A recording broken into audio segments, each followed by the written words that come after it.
Gawa sa SPMC nga maoy referral hospital sa COVID-19, gisugda na paggamit ang Davao City Drug Abuse Treatment and Rehabilitation Center sa Barangay Malagos, Davao City Isip Quarantine Facility sa mga patient under investigation sa syudad nga dunay mild symptoms. Ano ang report ni Argil Relator. Anaa na matud pa sa stable condition ang 5 ka mga kumpirmadong kaso sa COVID-19 sa Davao Region nga ana pa karon sa nagkadaiyang ospital. Ang Southern Philippines Medical Center nga maoy referral hospital sa moong sakit sa Davao City.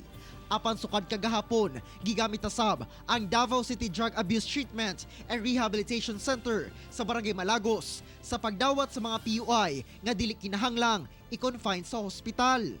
Gihimo nato nga PUI center no dito sa Malagos, nagfunctional na kini sugad kagahapon og nanatay total of 13 patient under investigation with mild symptoms.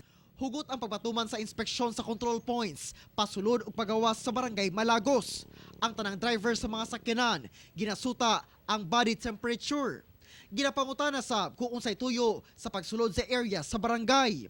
Hinuon sa pasilidad kung asa ang mga PUI. Wala man kaayoy mga balay-balay. Gawas lang nga anaa kini dool sa entrada sa kampo sa mga sundalo. Ako yung gina-advise jud kanuna jud sir ako mas lang gingnan nga diri ang ibutang nato ang isolation area sa Malagos. So maglikay ta manang dapat stay home jud ta. Samtang ang control point pasulod sa Kalinan, usa-usa ginapahugas og kamot ang mga tao.